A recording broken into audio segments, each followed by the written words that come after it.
Friends, இது வந்து ஒரு குட்டி கத. ஸ்கிப் பண்ணாம கேட்டுட்டு போங்க ப்ளீஸ். இந்த மீனு தாங்க. நான் பிறந்ததுலேருந்து பார்த்து, என் கையால வளர்த்துன மீன் இதெல்லாமே.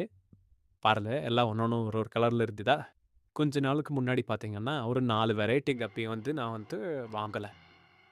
சரிங்களா? அது எல்லாத்துக்கும் தனித்தனியா இடம் என்னால குடுக்க முடியல.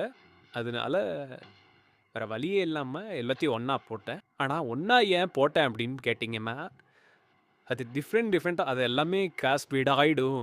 டிஃப்ரெண்ட்டா ஒரு மீன் கிடைக்கும். அத எடுத்து யூடியூப்ல போட்டு பட்டைய கிளப்பலாம் அப்படிங்கிற ஒரு இதில தான் நான் ஆரம்பிச்சேன். இலவுக்கு அத்த கிளி மாரி நான் பண்ணிட்டு இருந்தேன். அப்புறம் கொஞ்ச நாள் கழிச்சு குட்டியெல்லாம் வந்துச்சு.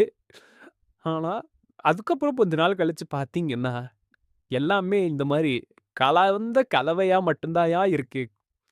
நம்ம நெனச்ச மாரி ஒரு யூனிக்காலாம் இது வரவே வராது. இது ஒரு மிக்ஸ்ட் டைப் கப்பியா தான் மாறும். அதனால நீங்க இந்த மாரி கிராஸ் பீட் பண்ற ஐடியா இருந்தது அப்டின்னா, "இல்ல நான் தலைகீழாகத்தான் குதிப்பேன்" அப்டின்னு நீங்க சொன்னீங்கன்னா, 2டே 2 சூப்பர் பேர சூஸ் பண்ணுங்க. சூஸ் பண்ணிட்டு, ஒண்ணோட மேலயும், இன்னொன்னோட ஃபீமேலயும் மட்டும் விடுங்க. பீட் பண்ணீங்கன்னா, அந்த 2 கலர் மட்டும் வரதுக்கான வாய்ப்பு இருக்கு. மத்தபடி 3, 4 பேர் போயிட்டீங்கன்னா, எல்லாமே கலந்த கலவையாயிரும். அதோட பியூரே யூனிக்னெஸ்ஸே போயிடும். அதனால கிராஸ் பீட் பண்றவங்க இந்த மாரி பண்ணுங்க. நான் என்னென்னமோலாம் எதிர்பார்த்தேன். அதெல்லாம் இல்ல. இப்ப இதுதான் இருக்கு. இப்ப இது எல்லாத்தையும் தள்ளி விட்டுட்டு, ஒரு யூனிக்கா ஒரு ஏஎஃப்ஆர், ஆல்பினோ, ரெட் கப்பி மட்டும் வாங்கி வளர்த்தலான்ட்டு இருக்கேன். இது உங்களுக்கு வேணும்னா பார்த்துட்டு சொல்லுங்க. மொத்தமா எல்லாத்தையும் குடுத்துர்றான்.